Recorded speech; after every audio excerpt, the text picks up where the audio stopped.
ფოთლებისთვის ძალიან მნიშვნელოვანია, რომ ძალიან ლამაზი, თეთრი და ნათელი საპორტო ქალაქისთვის ღირსეული იუსტიციის სახლი რიგით მე-14 საქართველოში გაიხსნა სწორედ აქ.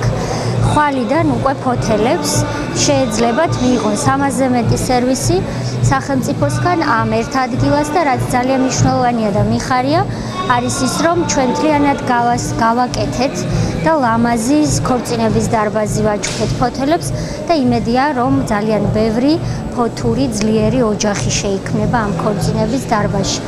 ამ მოედანს ფოთში დღეს უკვე აქვს, ისე როგორც ევროპაშია ხოლმე ეკლესია, იუსტიციის სახლი და თეატრი და ვულოცავ ფოთელებს ამდით სიახლის. ძალიან დიდი მოვლენაა ფოთის ცხოვრებაში.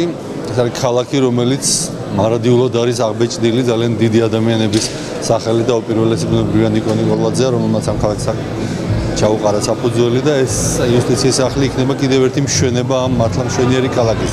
მშვენება არქიტექტურულადაც, მშვენება იმით, რომ ჩაჯდა მთლიანად ამ ქალაქის იერსახეში და მშვენება იმით, რომ ეს იქნება ადგილი, სადაც რომელიც გაუადვილებს მოქალაქეებს ცხოვრებას და მომსახურება მათ. მინდა ფოთელებს მიულოცო ეს ულამაზესი, უმშვენიერესი, ძალიან კომფორტული და მათი მომსახურებისთვის შექმნილი ძალიან ლამაზი იუსტიციის სახლი, რომელიც ფოთელებისთვის კიდევ ერთი და მორიგი საჩუქარია. ძალიან მადლიერი ვარ იუსტიციის სამინისტროსი, რომ ეს პროექტი ძალიან სწრაფად დასრულდა და ფოთელებს ექნებათ შესაძლებლობა უკვე ხვალიდან მიიღონ საუკეთესო სერვისი 300-ზე მეტი დასახელების, მათ შორის ქორწინების სახლი და ეს სახლი, რომელიც არის ერთ-ერთი გამორჩეული და ლამაზი ყველა იუსტიციის სახლს შორის, ფოთელებისთვის დარწმუნებული ვარ, იქნება ძალიან კომფორტული და საყვარელი ადგილი.